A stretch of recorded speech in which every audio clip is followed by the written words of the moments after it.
Menantu miskinku ini paling cuma menyumbang 100.000. Itu pun kalau dia punya uangnya. Ucap mertuaku yang sengaja menghina dan mempermalukanku di acara amal.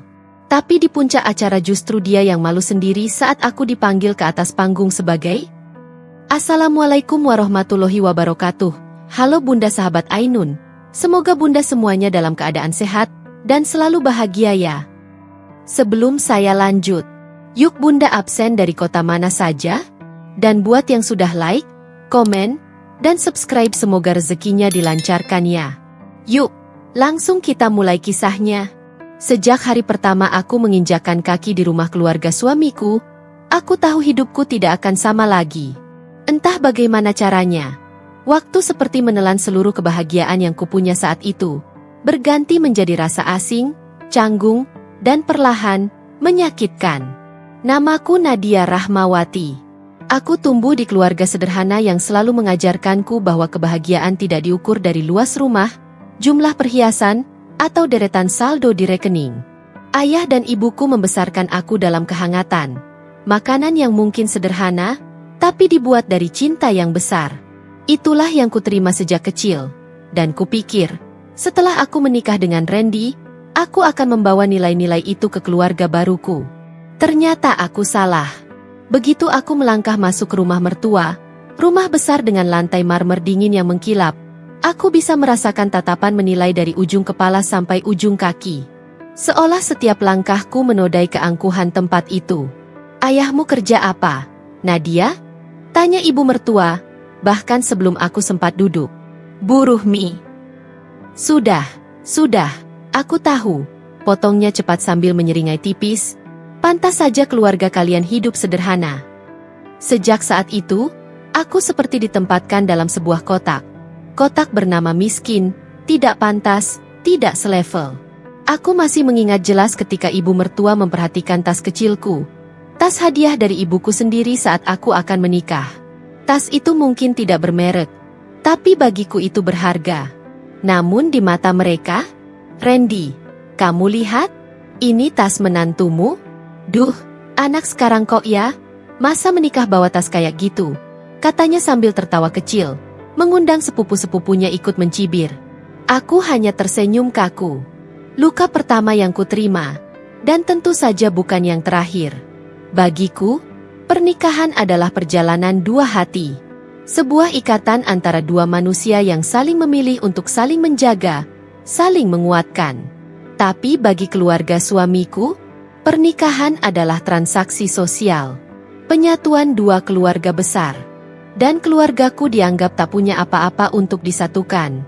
Pantas aja rumahmu sempit. Memang dari kecil terbiasa hidup kekurangan. Sindir ibu mertua setiap kali aku lewat di depan ruang tamu. Kata-katanya ringan, tapi menusuk. Senyumnya manis, tapi menyakitkan. Ia terbiasa melempar sindiran seolah itu adalah bagian dari kebiasaannya bernapas. Aku hanya belajar tersenyum. Senyum yang tidak pernah sampai ke mata. Senyum yang dipakai untuk menutupi luka yang semakin dalam dari hari ke hari. Sementara suamiku, setiap kali itu terjadi, aku selalu melirik Randy, suami yang dulu begitu lembut saat kami masih pacaran, yang katanya akan selalu menjagaku. Namun setelah menikah, sikapnya berubah. Setiap kali ibunya menghina keluargaku, ia hanya diam. Setiap kali aku disindir tentang kemiskinan, ia hanya pura-pura tak dengar. Dan setiap kali aku meliriknya, berharap ia membelaku, ia hanya menghela napas dan berkata, "Udahlah, Nat, ibu memang begitu orangnya."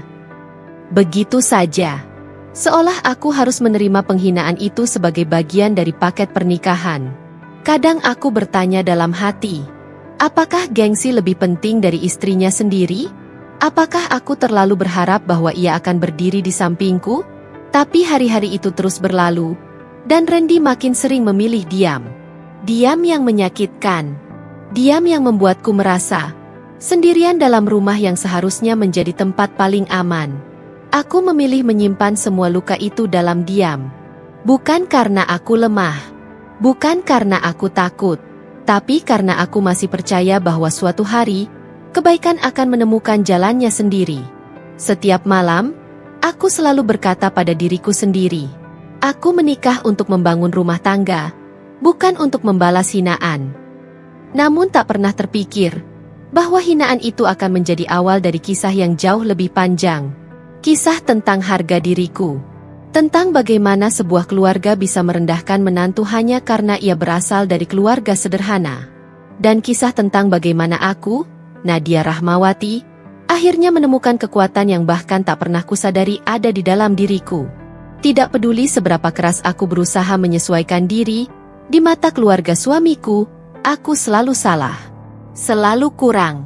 Selalu belum cukup. Setiap ada acara keluarga, aku seperti memasuki arena pertunjukan. Semua orang duduk manis dengan pakaian mahal, perhiasan berkilauan, dengan pembawaan yang seolah seluruh dunia harus tunduk pada mereka. Sedangkan aku, hanya ingin menjadi bagian yang diterima. Tapi itu tak pernah terjadi. Pernah suatu kali, saat makan bersama, aku datang dengan gaun sederhana warna krem, pakaian yang kupilih dengan hati-hati supaya tidak terlihat mencolok. Namun begitu aku duduk, kakak iparku langsung mengerlingkan mata ke arahku. Baju kamu itu beli di mana?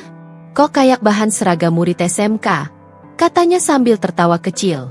Beberapa sepupu suamiku ikut terkekeh. Aku menunduk, memainkan ujung kain di pangkuanku. Padahal baju itu kubeli dari hasil menabung sebulan penuh.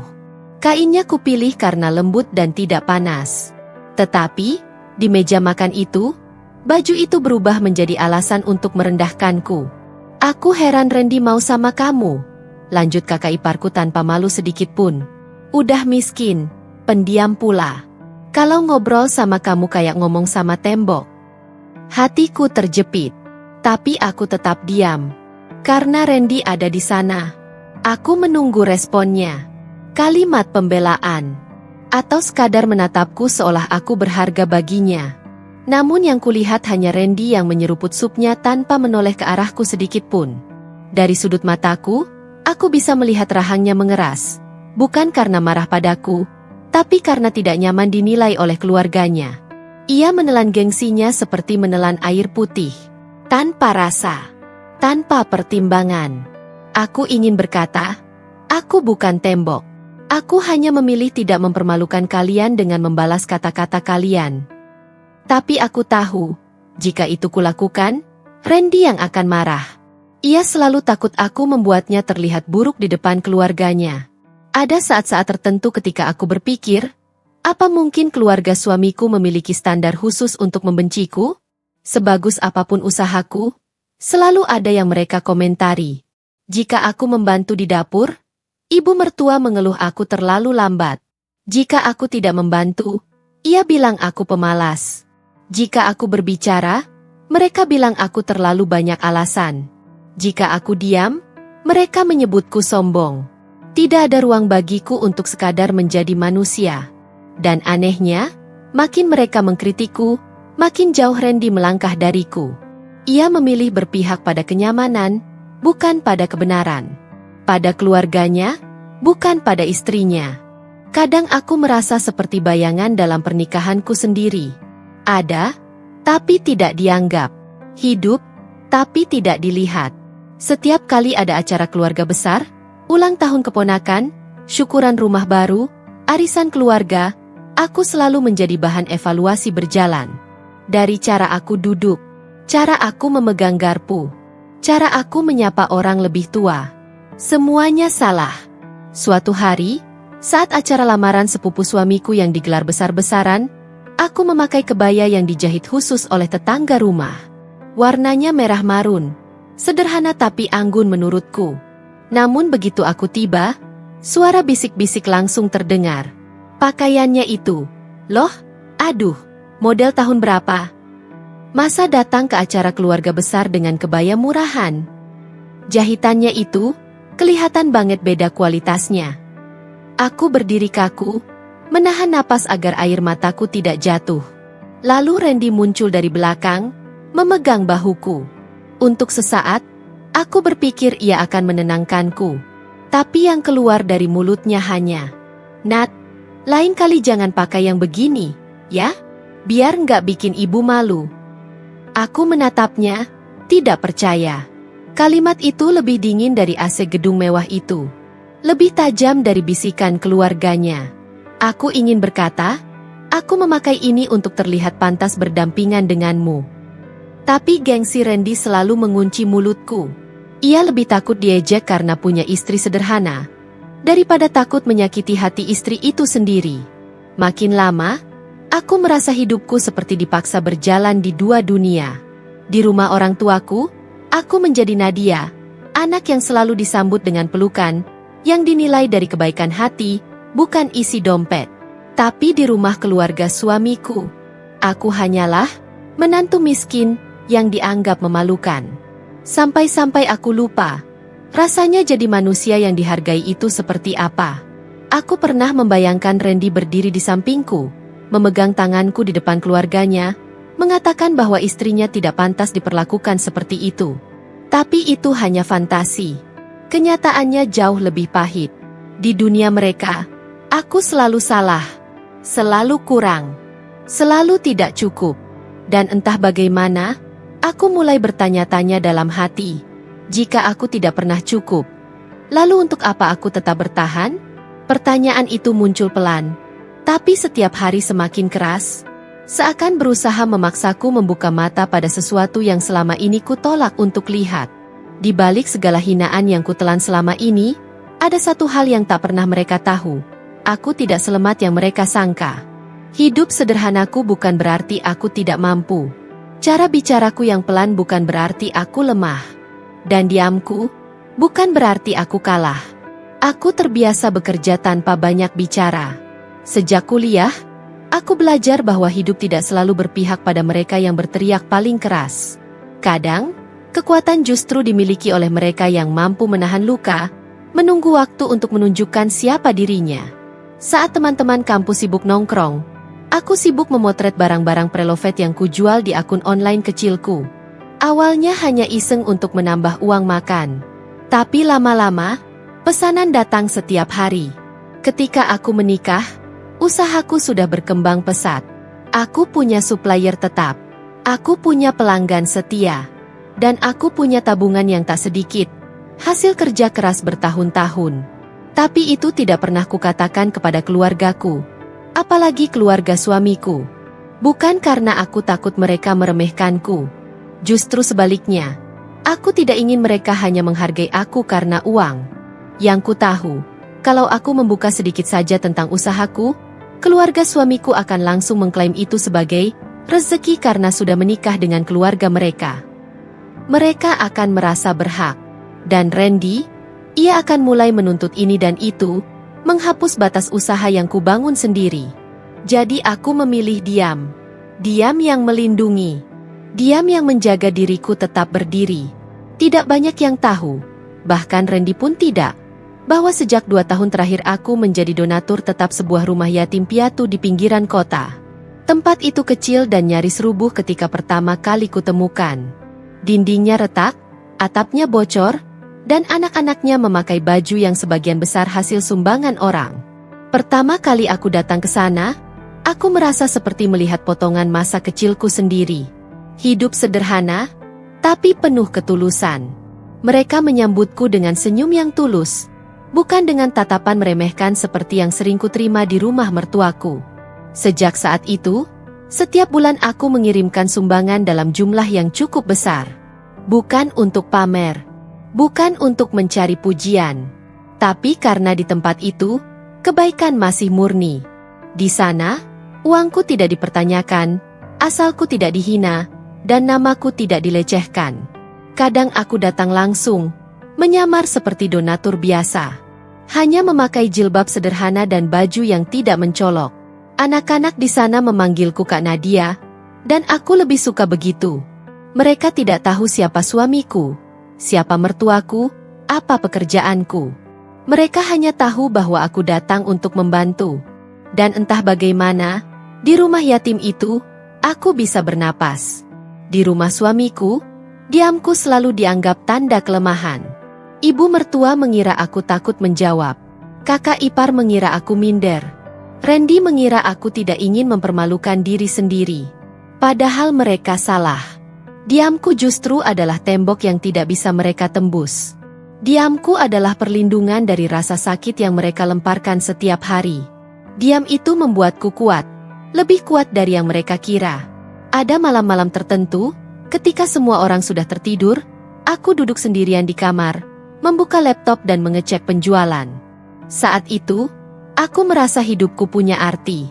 Ada dunia lain yang kujalani, yang tidak bisa dirusak oleh mulut-mulut tajam keluarga suamiku. Dan di dunia itu, aku dihargai. Pelanggan memujiku karena respons cepatku. Orang-orang memesan meja karena percaya pada kualitas barang yang kujual. Anak-anak yatim tersenyum karena bantuan kecilku. Malam-malam itu memberiku kekuatan untuk tetap bertahan setiap pagi saat mendengar sindiran ibu mertua. Memberiku alasan untuk tetap menunduk, tetap sopan, tetap tidak membalas. Karena aku tahu, mereka hanya melihat kulit luar hidupku. Dan seseorang yang hanya melihat kulit, tidak akan pernah memahami kedalaman hati seseorang. Ada saat-saat ketika aku ingin berbicara. Ingin berdiri, menatap mereka dan berkata, "Aku tidak seperti yang kalian kira. Aku punya sesuatu yang lebih berharga dari semua tas bermerek kalian. Aku bukan menantu miskin. Aku hanya tidak ingin menunjukkannya. Tapi aku tahan semuanya. Karena aku tahu, waktu akan membuktikannya sendiri. Dan ketika itu terjadi, aku tidak perlu bersuara. Kebenaran akan berbicara untukku. Rasa sakit akan berubah menjadi harga diri. Diamku akan menjadi kekuatan yang mereka tak pernah bayangkan. Mungkin hari itu belum datang. Tapi aku tahu, ia sedang berjalan pelan menuju hidupku. Dan ketika saat itu tiba, semua orang yang meremehkanku akan tahu siapa sebenarnya Nadia Rahmawati. Hari itu seharusnya menjadi hari biasa. Aku baru saja selesai menata stok barang di gudang kecilku, ketika ponselku bergetar. Sebuah pesan masuk dari nomor yang sangat kukenal. Direktur Rumah Anak Yatim Bina Kasih. Orang tua bijak dengan rambut memutih, yang selalu memanggilku, anak baik, meski aku tak pernah mengungkapkan siapa diriku. Assalamualaikum, Nak Nadia. Kami akan mengadakan acara amal tahunan. Akan sangat berarti bagi kami jika kau bersedia hadir. Aku menatap pesan itu lama. Ada rasa hangat menyebar di dadaku. Bukan karena undangannya, tetapi karena dalam hidupku yang penuh hinaan, masih ada tempat yang memanggilku dengan penuh hormat. Masih ada yang menganggap kehadiranku penting. Aku mengetik balasan pelan. Insyaallah saya datang, Pak. Tanganku sedikit gemetar, bukan karena ragu, tapi karena aku merasakan sesuatu akan berubah. Seolah undangan itu bukan sekadar ajakan hadir, melainkan sebuah pintu menuju babak hidup yang baru. Sore itu, saat Randy pulang kerja, aku menyampaikan undangan tersebut. Aku pikir ia akan merespons biasa saja, atau minimal menunjukkan ketertarikan. Ternyata, harapanku terlalu tinggi. Randy membuka sepatu, meletakkan tas kerjanya, lalu duduk sambil memainkan ponsel. Bahkan tidak menoleh ketika aku berkata, "Mas, aku diundang ke acara amal rumah yatim Bina Kasih minggu depan." Tanpa mengalihkan pandangan sedikit pun dari layar ponselnya, ia berkata, "Ya udah, datang aja. Tapi jangan bikin malu keluarga. Jangan nyumbang kecil, malu aku." Aku terdiam. Bukan karena kata-katanya menyakitkan, aku sudah sangat terbiasa dengan itu. Tapi karena ironinya terlalu pahit. Orang yang tak pernah mengeluarkan sepeser pun untuk panti asuhan itu justru mengkhawatirkan gengsinya. Rasanya seperti menelan duri. Jika aku mengikuti logikanya, aku seharusnya mengatakan, "Mas, mereka tidak tahu aku selama ini menyumbang jumlah besar yang lebih besar daripada yang disumbang keluarga Mas seumur hidup." Tapi aku tidak mengatakan apa-apa. Aku mengangguk, diam. Seperti yang selalu kulakukan ketika kebenaran tak layak dibuang kepada telinga yang tak ingin mendengarnya. Dan dalam hatiku, aku tertawa pahit. Bagaimana mungkin ia merasa terancam oleh sumbangan kecil? Sementara ia tidak pernah tahu bahwa sebagian renovasi ruang tidur anak-anak yatim itu berasal dari uangku sendiri? Tapi biarlah. Tak semua kebaikan harus diumumkan. Tak semua kebenaran pantas dibagi pada mereka yang tak menghargainya. Ketika hari itu tiba, aku memakai gamis biru muda sederhana yang sangat kusukai. Mataku terasa hangat saat mengingat pertama kali aku membeli gamis itu dari hasil penjualan online pertamaku yang besar. Walau sederhana, bagiku ia penuh kenangan. Aku memandang cermin sejenak sebelum berangkat. Ada wanita yang tak dikenal di sana, tenang, lembut, tapi dengan sesuatu yang menguat di balik matanya. Sesuatu yang selama ini aku sembunyikan di balik senyuman yang terlalu sering dipaksa. Saat aku turun ke ruang tamu, ibu mertua yang sedang menyetrika pakaian menatapku dari ujung rambut sampai ujung kaki. "Ke acara amal kau pakai baju begitu?" katanya sambil mendengus. "Nanti dikira menantu keluarga ini nggak tahu malu." Randy yang sedang memakai jam tangan hanya menambahkan, "Nat, jangan bikin malu. Kalau bisa, nyumbangnya yang seenggaknya selevel keluargaku." Aku ingin tertawa. Selevel? Aku bisa saja menyumbang 5 kali lipat dari mereka tanpa mengeluarkan dompet penuh. Tapi aku memilih melangkah pergi tanpa menjawab. Karena kalau aku membuka satu fakta saja, mereka akan terkejut bukan main. Begitu aku turun dari mobil dan melangkah masuk ke halaman panti, wajahku langsung melembut. Semua tekanan yang kurasakan tadi hilang dalam sekejap. Anak-anak berlarian mengejarku. Banyak di antara mereka mengenaliku meski aku tidak pernah memperkenalkan diri sebagai donatur besar. "Kak Nadia datang. Tadi Bu Pengasuh bilang kakak diundang khusus." Tawa mereka terdengar seperti doa. Hangat dan jujur. Tidak seperti tawa sinis di rumah mertuaku. Direktur panti menghampiriku sambil menyalamiku dengan hormat. "Kami sangat berterima kasih, Nak Nadia," ucapnya pelan, penuh ketulusan. "Banyak hal yang bisa kami lakukan tahun ini berkat bantuanmu." Aku menunduk, merasa pipiku panas. "Bantuanmu?" Kata itu menusuk tepat ke hatiku. Karena keluarga suamiku selalu berkata bahwa aku tidak bisa memberi apapun kepada siapapun. Bahwa aku tidak berharga. Bahwa aku hanyalah beban. Tapi di tempat ini, di tempat yang jauh dari kesombongan keluarganya, bantuanku menjadi cahaya kecil bagi mereka yang membutuhkan. Saat acara dimulai, aku duduk di barisan tengah. Banyak orang kaya hadir di sana.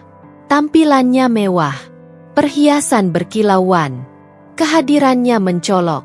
Aku, hanya wanita sederhana yang diam-diam sudah berkontribusi lebih dari sebagian besar mereka. Direktur panti naik ke panggung dan memulai sambutan. Lalu, tanpa kuduga, ia menyebut namaku. "Dan tahun ini, kami ingin memberikan penghargaan khusus untuk seseorang yang sejak 2 tahun terakhir telah membantu kami dengan sepenuh hati." Ia tidak pernah meminta namanya diumumkan. Ia tidak pernah menuntut apapun. Tapi tanpa bantuannya, renovasi ruang tidur dan ruang belajar tidak mungkin bisa selesai. Para hadirin mulai berbisik. Aku menunduk semakin dalam.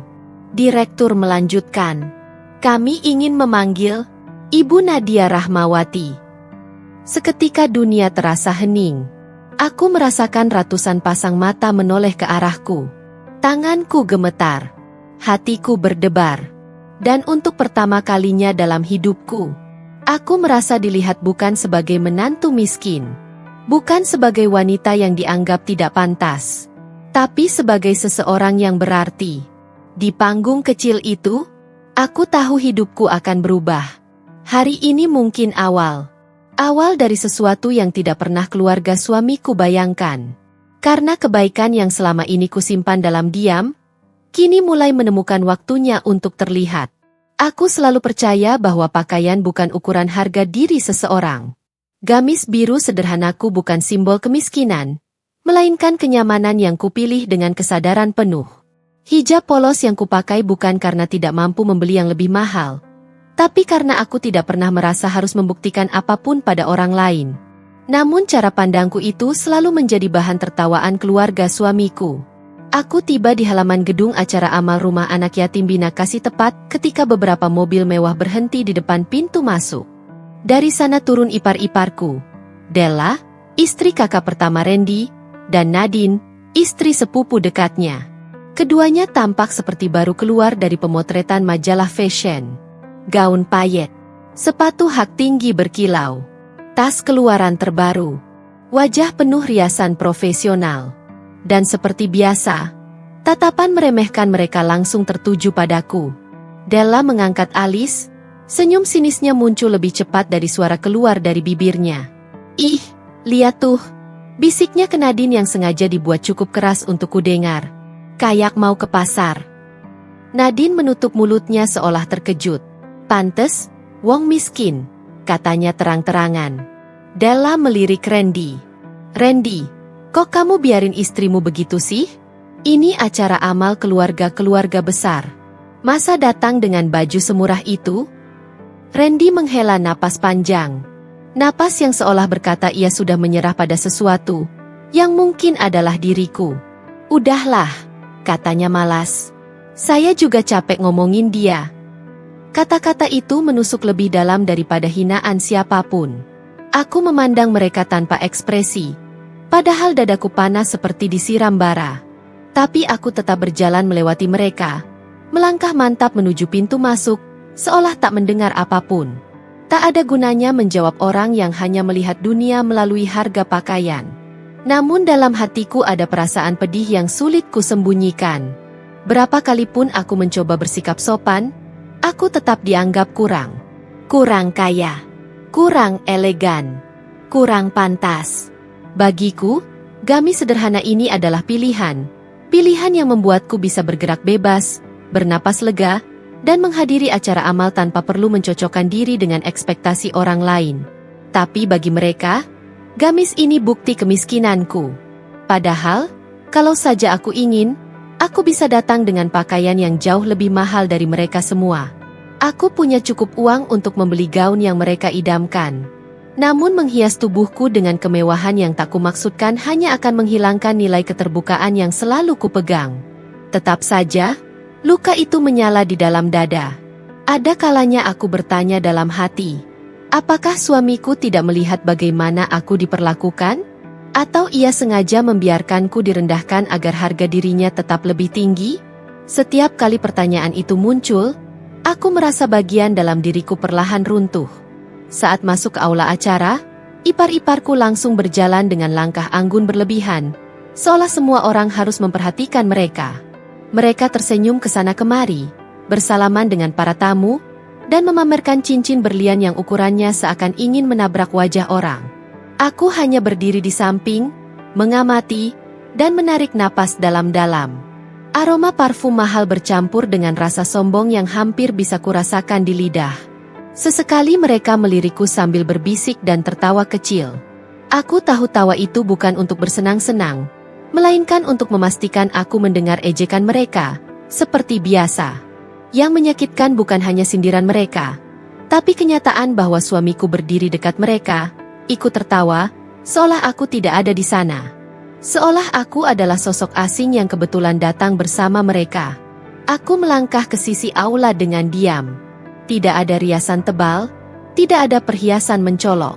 Tapi ada sesuatu dalam cara anak-anak panti menyapaku, dalam cara para pengurus memanggil namaku, yang membuatku merasa tidak sendirian. Ketika beberapa relawan melihatku, mereka tersenyum hangat.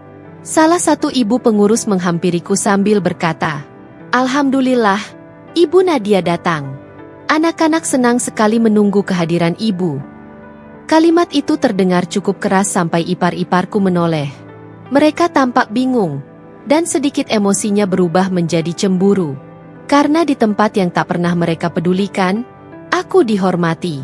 Sementara mereka hanya penonton. Aku membalas senyuman ibu pengurus itu. Senyuman kecil, tapi tulus. Sesuatu yang jarang kulakukan di rumah suamiku. Di balik gamis sederhanaku, ada sesuatu yang mereka tak tahu. Aku memiliki nilai yang tidak bisa dibeli dengan uang. Nilai yang tidak mereka mengerti. Nilai yang sebentar lagi akan terungkap. Dan dalam detik-detik itu, meski dadaku panas dan penuh luka, aku merasakan sesuatu yang baru. Sebuah kekuatan yang pelan-pelan tumbuh di balik kesederhanaanku. Suasana aula berubah seketika. Tadinya hangat oleh lantunan syalawat anak-anak panti, kini dipenuhi tatapan-tatapan yang menusuk. Beberapa tamu mencoba pura-pura tidak melihat, tapi tidak berhasil. Semua orang tahu ada drama keluarga yang sedang berlangsung. Aku menarik napas pelan. Di panggung, anak-anak yatim itu masih duduk rapi. Sebagian memperhatikan, sebagian tidak mengerti apa yang terjadi. Aku justru merasa paling malu pada mereka, bukan pada manusia dewasa yang sibuk menjaga gengsi. Tapi suara mertuaku kembali menggema, sengaja dikeraskan. 100.000. Kamu itu nggak punya malu apa gimana? Ini acara besar, bukan warung bakso. Beberapa undangan saling berbisik. Aku menunduk, bukan karena kalah, aku memilih diam. Diamku bukan tanda tunduk, tapi pertanda bahwa aku menahan diri agar tidak melakukan hal-hal yang bisa mempermalukan mereka jauh lebih besar dari ini. Iparku, Tiara, ikut menambahkan minyak ke api. Makanya kalau mau ikut acara seperti ini, siapin diri. Jangan bikin keluarga kelihatan kere. Suamiku, Randy, hanya berdiri di samping mereka dengan wajah seperti topeng, kosong, datar, tidak peduli. Ia sengaja menghindari kontak mata denganku. Seolah-olah aku ini tanggung jawab yang memalukan. Panitia acara, seorang perempuan berusia sekitar 40 tahun bernama Bu Niken, menghampiri dengan niat menenangkan suasana. Bu, Pak, mohon maaf. Mungkin kita bisa pelan-pelan? Namun mertua memotongnya kasar. Tidak, Bu. Ini soal harga diri keluarga. Masa istri Randy cuma nyumbang 100.000? Saya malu. Aku mengangkat wajah perlahan. Tatapanku bertaut dengan mata Bu Niken, yang menatapku dengan lembut. Seolah ia memahami sesuatu yang keluarga suamiku tidak tahu. Terima kasih, Bu, kataku lirih namun jelas. Aku tersenyum, meski dadaku terasa sesak. Kami memberikan sesuai niat dan kemampuan. Niat? Mertua mengejek. Niat baik apa kalau cuma segitu? Di acara sebesar ini? Ia menatapku dari ujung rambut sampai ujung kaki. Pakaianmu aja kayak gitu. Pantas aja cuma bisa nyumbang kecil. Iparku ikut tertawa pelan. Udah kayak orang susah yang numpang makan gratis. Beberapa tamu mulai geram melihat tingkah keluarga suamiku. Namun mereka tetap menahan komentar karena tidak ingin memancing keributan. Aku tidak berkata apa-apa.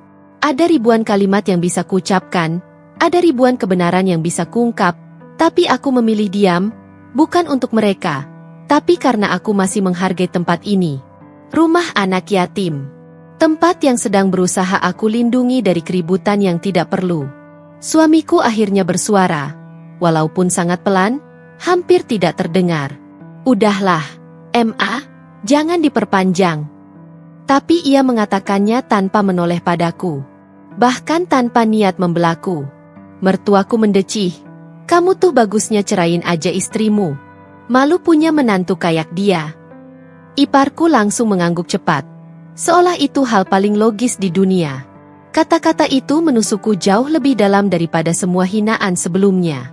Namun lagi-lagi, aku tidak memberi mereka kepuasan untuk melihatku hancur. Aku berdiri tenang. Aku menatap kotak donasi yang kini dipenuhi amplop berbagai ukuran.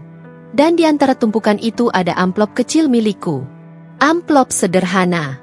Namun aku tahu persis bahwa angkanya tidak menentukan nilainya. Karena bila manusia menilai dari angka besar di acara meriah, Tuhan menilai dari niat yang dilakukan tanpa suara. Aku memejamkan mata sejenak. Dalam hati aku berbisik, sabarlah. Waktunya akan tiba.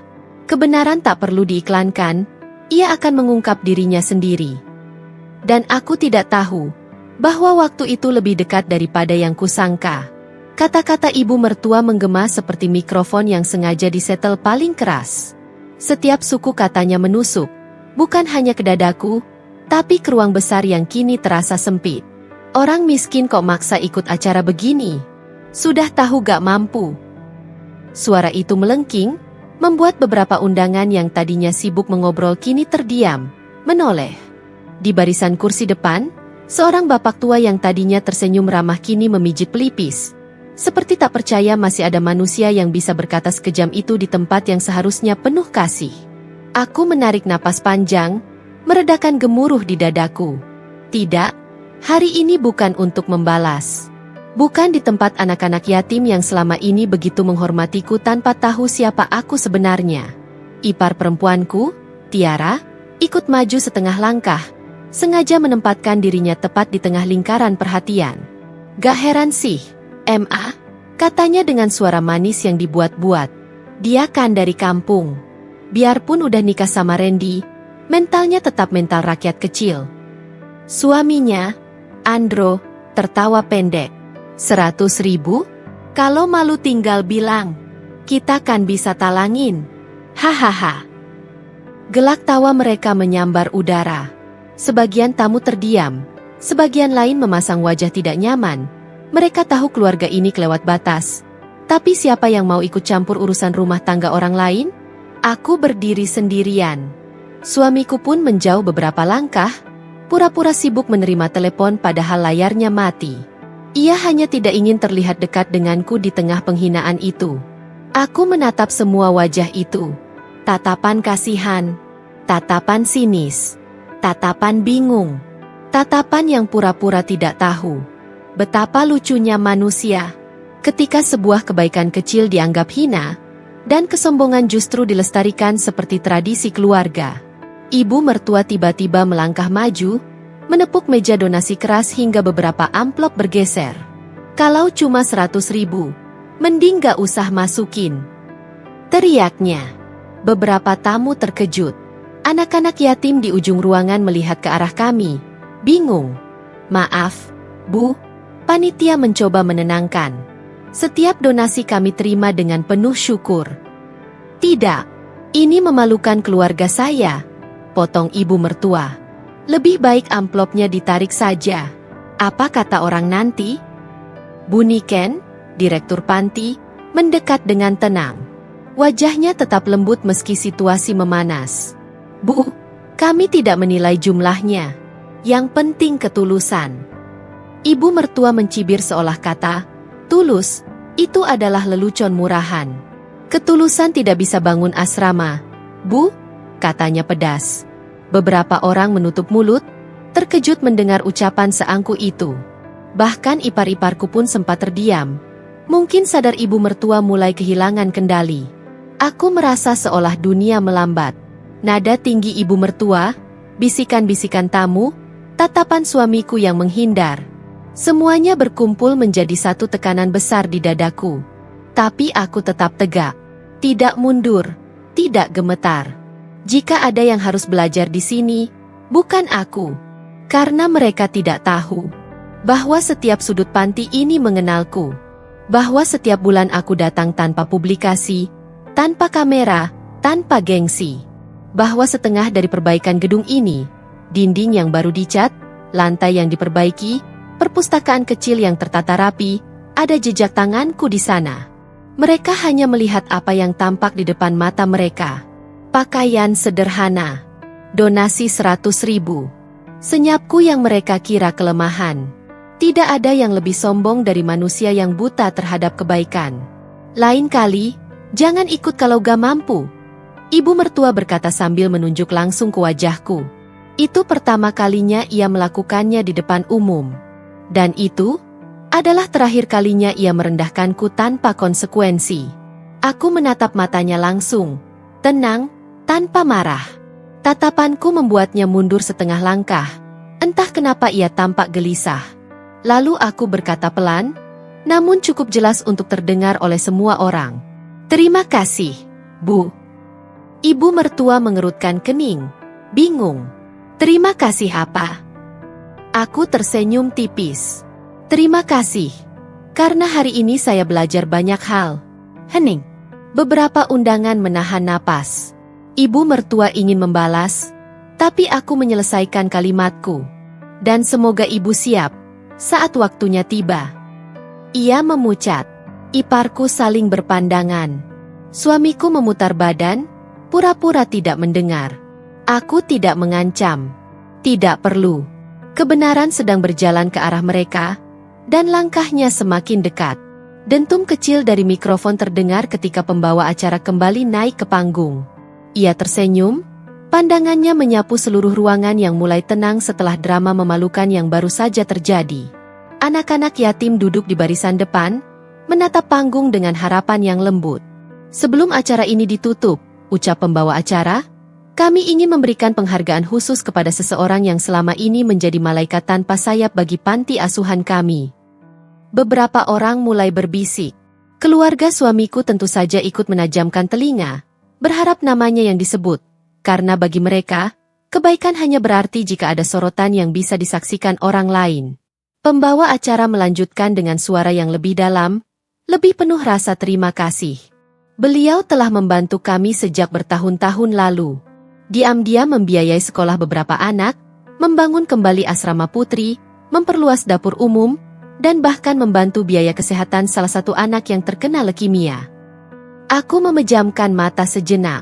Aku tahu siapa yang dimaksud.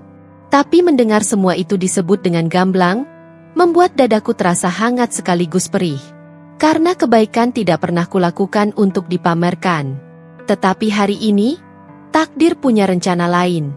Pembawa acara tersenyum dan berkata, kepada Ibu Nadia Rahmawati, kami persilakan naik ke panggung sebagai pendiri sekaligus donatur tetap terbesar di Bina Kasih. Detik itu juga ruangan seperti membeku. Semua kepala langsung menoleh. Termasuk ibu mertua yang beberapa menit lalu masih memaki-maki namaku. Wajahnya pucat. Matanya melebar seakan tidak percaya organ penglihatannya sendiri. Ipar-iparku membeku. Mulut mereka sedikit terbuka seperti hendak bertanya tapi tidak ada suara yang keluar. Suamiku. Ia berdiri kaku. Sorot matanya bukan lagi jijik atau malu seperti biasanya. Melainkan, takut. Takut pada sesuatu yang bahkan belum ia pahami. Ia menelan ludah, mondar-mandir pandangan antara panggung dan wajahku. Seolah-olah ia baru mengetahui fakta bahwa istrinya tidak seburuk yang selama ini ia biarkan dihina. Aku menarik napas perlahan. Tidak ada keterkejutan di wajahku. Karena aku tahu ini akan terjadi cepat atau lambat. Namun aku tidak pernah menyangka. Momen itu datang hari ini. Lututku sempat bergetar sedikit. Bukan karena takut, melainkan karena seluruh penghinaan beberapa menit lalu mulai terasa seperti batu yang runtuh dari pundak. Aku bangkit berdiri. Langkah pertamaku membuat beberapa tamu otomatis memberi jalan. Suara langkah sepatuku terdengar jelas di antara hening yang menegangkan. Tiara, kakak iparku, memegang lengan suaminya erat-erat seolah ketakutan sesuatu akan pecah kapan saja. Andro hanya menatapku dengan wajah campuran malu dan kaget. Ibu mertua mengerutkan kening. Tangannya yang tadi menunjuk-nunjukku kini gemetar halus. Ia mundur setengah langkah, suaranya tercekat. Nadia, apa maksudnya ini? Aku tidak berhenti, tidak menoleh, hanya berjalan, tenang, mantap, seolah panggung itu memang ditakdirkan untukku. Anak-anak yatim berdiri sambil bertepuk tangan kecil. Beberapa panitia menunduk dengan hormat. Dan Buniken, sang direktur, menatapku dengan mata berkaca-kaca penuh bangga. Saat aku naik ke panggung, pembawa acara mempersembahkan mikrofon. Ruangan masih hening. Ketegangan menekan udara seperti kabut tebal. Aku menatap ke arah semua orang. Termasuk keluarga suamiku yang wajahnya tampak seperti campuran syok, malu, dan tidak percaya. Aku tersenyum kecil. Bukan untuk menyombongkan diri, tapi sebagai salam bagi kebaikan yang selama ini kusembunyikan rapat-rapat. Terima kasih, kataku pelan, namun suaraku terdengar ke seluruh ruangan. Anak-anak yatim tersenyum. Beberapa tamu menahan napas. Dan keluarga suamiku, mereka terpaku. Aku melanjutkan. Saya tidak pernah berniat dikenal. Saya tidak pernah ingin siapapun tahu apa yang saya lakukan di tempat ini. Tapi, mungkin hari ini memang waktunya. Aku memandang ke arah keluarga suamiku. Pandangan yang tenang, namun tajam. Pandangan yang membuat ibu mertua menunduk untuk pertama kalinya sejak aku menjadi menantunya. Saya percaya, lanjutku, bahwa ukuran seseorang bukan dari pakaian yang ia pakai, bukan dari uang yang ia tunjukkan di depan orang lain, melainkan dari niat di balik setiap perbuatannya. Pembawa acara mengangguk. Buniken mengusap mata.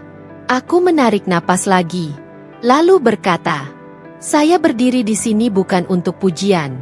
Hanya untuk mengingatkan bahwa kebaikan, tidak membutuhkan sorotan.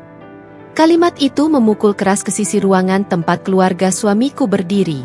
Beberapa hadirin bertepuk tangan. Pelan pada awalnya, lalu menguat, menyebar ke seluruh ruangan. Dan di tengah tepuk tangan itu, aku melihat sesuatu yang belum pernah kulihat sebelumnya.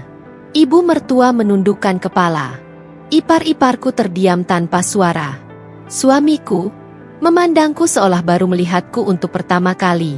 Sementara aku berdiri di panggung, bukan sebagai menantu miskin, melainkan sebagai seseorang yang akhirnya terlihat apa adanya. Bab ini belum selesai, karena apa yang terjadi setelah aku turun panggung akan mengubah segalanya. Tepuk tangan itu terasa seperti gelombang hangat yang menyapu seluruh ruangan. Lampu sorot menyorot wajahku, membuatku tampak lebih menonjol di tengah panggung sederhana itu. Bukan panggung mewah, bukan aula hotel berbintang, hanya ruangan kecil penuh kasih yang kutunjukkan cintaku secara diam-diam selama bertahun-tahun. Namun justru di tempat sederhana inilah, kebenaran akhirnya berdiri tegak. Salah satu pengurus panti, Bu Niken, naik ke panggung dan memelukku erat, tulus, tanpa ragu.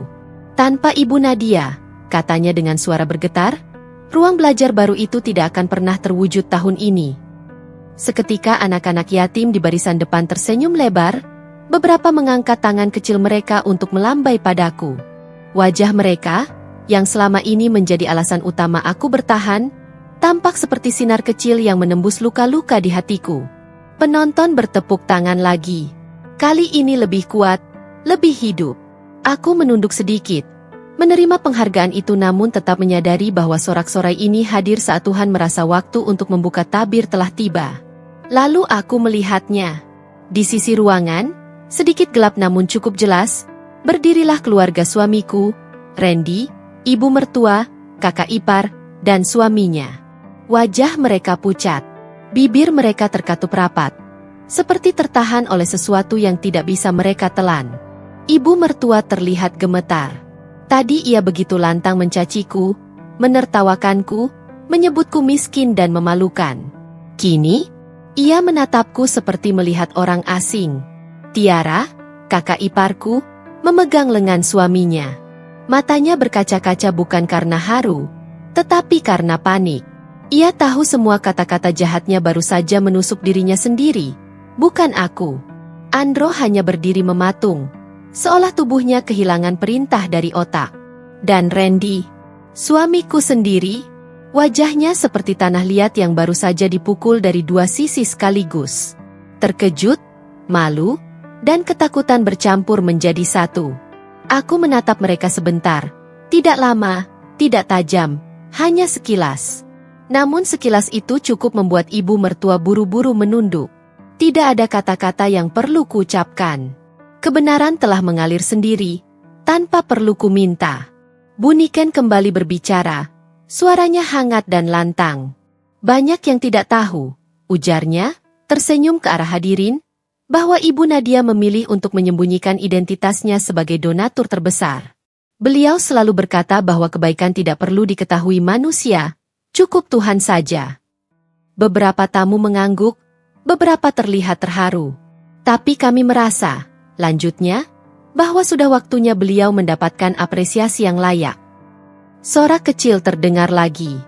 Bu Niken lalu melirikku sambil tersenyum haru. Bahkan saya sendiri tidak tahu bagaimana harus berterima kasih. Beliau tidak hanya menyumbang uang, tapi waktu, perhatian, dan cinta untuk anak-anak.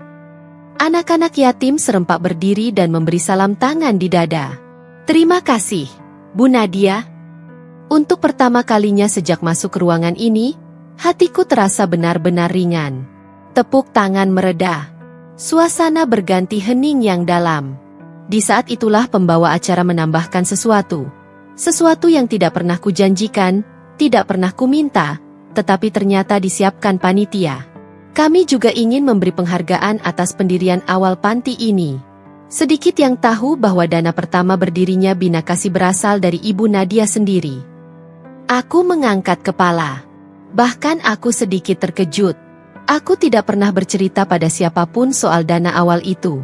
Itu kulakukan 5 tahun lalu. Tepat setelah mendapat keuntungan besar dari bisnis onlineku. Hanya aku dan Allah yang tahu. Rupanya salah satu pengurus lama membocorkan fakta tersebut setelah melihat namaku dalam daftar donatur besar beberapa waktu lalu. Pembawa acara melanjutkan. Beliau adalah fondasi berdirinya panti ini.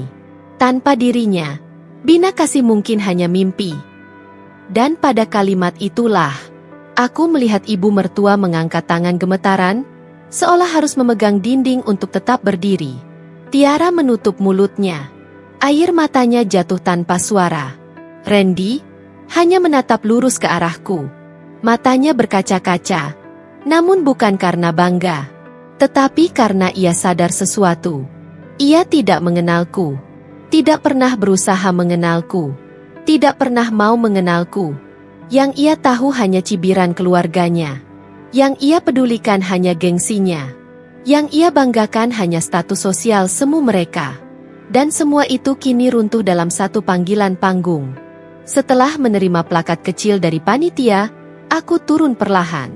Beberapa anak yatim mendatangiku, memeluk pinggangku, mengucap terima kasih dengan suara kecil tapi tulus.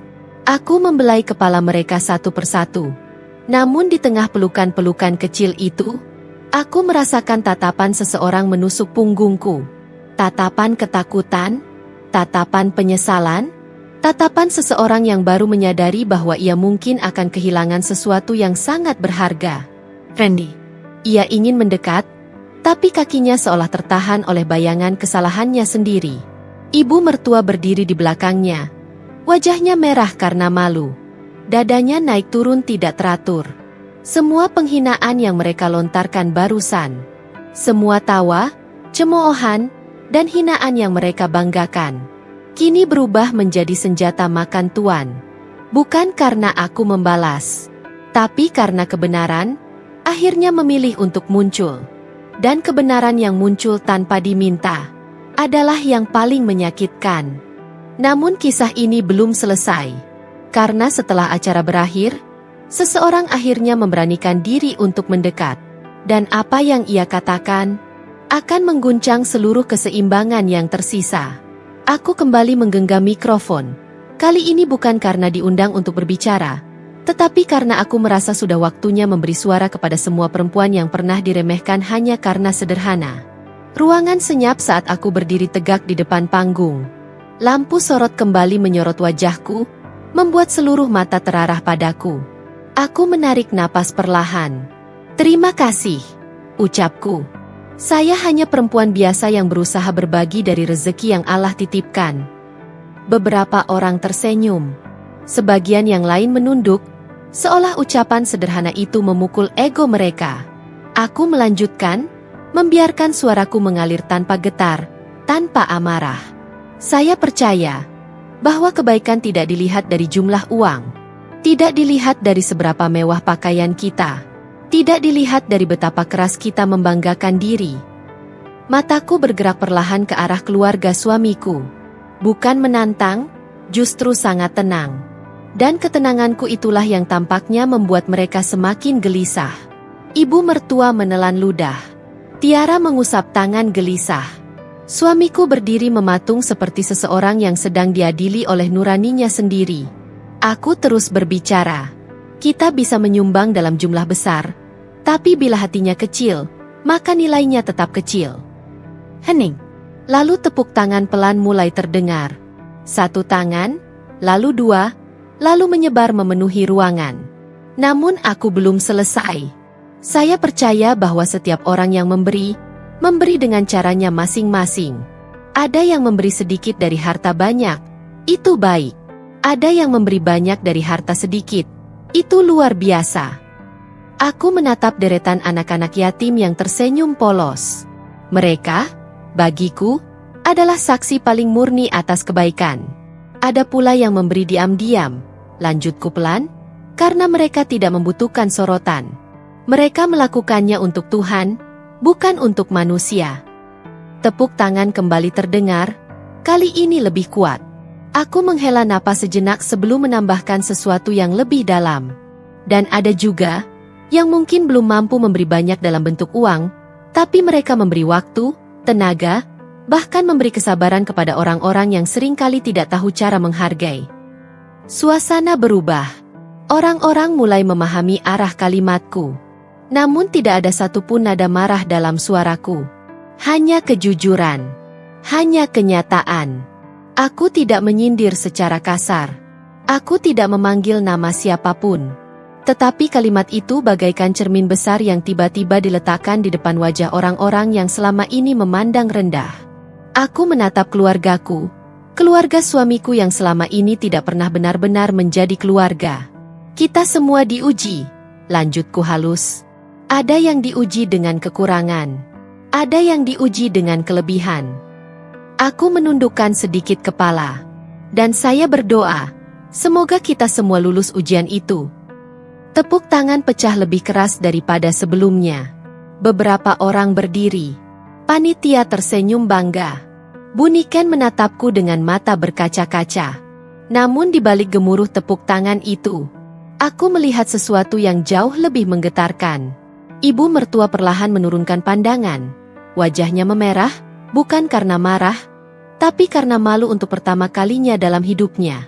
Tiara menggigit bibir, tubuhnya kaku. Andro memijat tengkuk, seolah ingin menghilangkan tekanan yang tiba-tiba menimpa dirinya.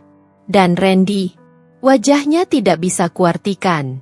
Ia terlihat seperti seseorang yang akhirnya menyadari betapa ia selama ini membiarkan istrinya berdiri sendirian. Bahkan saat ia seharusnya menjadi pelindung. Matanya berkaca-kaca, tapi ia menahan. Ia ingin mendekat, ingin bicara, ingin memperbaiki sesuatu. Tapi ia tidak berani melangkah. Karena untuk pertama kalinya dalam hidupnya, ia melihatku berdiri di tempat yang tak pernah ia bayangkan. Di atas panggung, disambut, dihormati, dihargai. Dan ia tidak berada di sampingku. Saat tepuk tangan mereda, aku mengembalikan mikrofon ke panitia. Aku menunduk hormat kepada hadirin, lalu turun dari panggung dengan langkah perlahan, tanpa tergesa, tanpa beban. Dan setelah aku kembali ke tengah ruangan, seseorang akhirnya bergerak. Langkah kaki yang ragu tapi terpaksa. Nafas yang berat. Tatapan yang penuh keraguan dan penyesalan. Randy. Ia mendekat. Tapi sebelum ia sempat bicara, seseorang lain menyelip, menarik lenganku, dan berbisik dengan suara bergetar. Nadia, maafkan ibu. Permintaan maaf itu, yang selama ini seperti tidak mungkin, akhirnya terucap. Bab selanjutnya akan mengguncang lebih dalam. Setelah aku turun dari panggung, suasana benar-benar berubah. Ramai tetap ramai, acara tetap berlanjut, tapi ada ruang kosong yang tiba-tiba terasa di antara kami. Ruang yang penuh kata yang tidak terucap, penuh kenyataan yang menampar mereka lebih keras daripada apapun yang pernah mereka lontarkan kepadaku. Ibu mertua mendekat pelan-pelan, langkahnya kaku, seperti seseorang yang baru saja kehilangan pijakan. Wajahnya memerah, bukan karena marah, tapi karena malu yang teramat dalam. Kamu gak bilang kalau kamu donatur tetap. Suaranya serak, hampir berbisik. Aku menatap matanya, bukan dengan kemarahan, tapi dengan ketenangan yang selama ini selalu dianggap sebagai kelemahan oleh mereka. Ibu tidak pernah bertanya, jawabku lembut. Kalimat itu membuatnya terpaku. Sederhana, tapi tepat. Selama ini mereka tidak pernah ingin tahu siapa aku sebenarnya. Mereka hanya tahu apa yang mereka ingin lihat. Menantunya yang miskin, tak berkelas, tidak pantas berdiri di samping anak laki-laki mereka. Suamiku, lelaki yang dulu kubayangkan akan menjadi pelindungku, berdiri sedikit di belakang. Mulutnya terbuka, berusaha merangkai kata, tetapi tidak ada satupun yang berhasil keluar. Kedua tangannya masuk ke saku celana. Sebuah kebiasaan lamanya ketika ia merasa kecil dan kalah. Sayang, katanya ragu. Aku menatapnya. Untuk pertama kalinya dalam waktu panjang, aku melihat ia benar-benar kehilangan kendali atas keadaan. Tidak ada gengsi, tidak ada nada memerintah, hanya rasa malu. Aku tidak menjawab. Keheningan itu jauh lebih jujur daripada kata apapun yang bisa aku ucapkan. Beberapa tamu mulai mendekatiku, para pengurus panti, beberapa donatur lain, bahkan ibu-ibu yang sebelumnya ikut memandang rendah. Mereka menepuk pundakku, mengucapkan terima kasih. memujiku dengan tulus. Ibu ini sudah bantu kami lama sekali.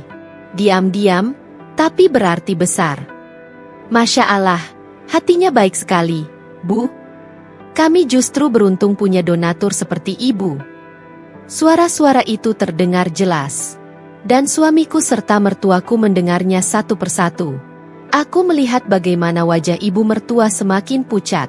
Mungkin baru kali ini ia sadar bahwa dunia tidak selalu berputar sesuai gengsi yang ia banggakan. Bahwa ada orang-orang yang dihormati bukan karena harta besar, tapi karena hati besar. Suamiku menunduk. Matanya menghindari tatapanku. Ia tidak terbiasa menjadi pihak yang harus menelan malu. Selama ini, ia hidup dalam bayang-bayang keluarganya yang merasa paling tinggi derajatnya. Aku cuma gak nyangka, katanya akhirnya. Selama ini kamu... Aku menunggu, tapi ia tidak mampu melanjutkannya. Mengakui kesalahan ternyata lebih sulit daripada melakukan kesalahan itu sendiri. Aku gak butuh kalian menyangka apapun, kataku tenang. Aku cuma ingin diperlakukan sebagai manusia, bukan sebagai bahan hinaan. Ibu mertua terdiam, wajahnya tertunduk. Suamiku menatap lantai, tidak berani menatapku. Dan untuk pertama kalinya dalam hidupku bersama mereka, aku melihat sesuatu yang selama ini tidak pernah kulihat. Rasa malu yang tulus. Rasa malu yang selama ini mereka lemparkan kepadaku, kini kembali kepada mereka dengan cara yang tidak bisa mereka hindari. Di sudut ruangan, aku melihat orang-orang masih membicarakan pidatoku, memujiku, menyebut namaku dengan penuh hormat. Dan aku berdiri di tengah gelombang itu, tenang, tegap, tidak lagi menjadi perempuan yang mereka hina sejak awal. Untuk pertama kalinya, mereka merasakan apa yang selama ini mereka berikan kepadaku. Rasa kecil, rasa tak berarti, rasa rendah diri. Sesuatu yang dulu mereka kira milikku, padahal justru milik mereka. Dan hari ini, semuanya kembali ke pemilik sebenarnya. Malam itu kami pulang tanpa satupun kata. Suamiku menyetir sambil menatap lurus ke depan. Tetapi aku tahu pikirannya tidak di jalan raya. Pikirannya ada pada semua kejadian tadi. Pada kata-kataku. Pada tepuk tangan tamu-tamu.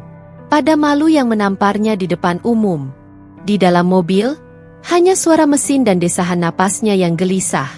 Sesampainya di rumah, ia mematikan mesin mobil perlahan. Tangannya masih menggenggam setir seolah tidak tahu harus melakukan apa.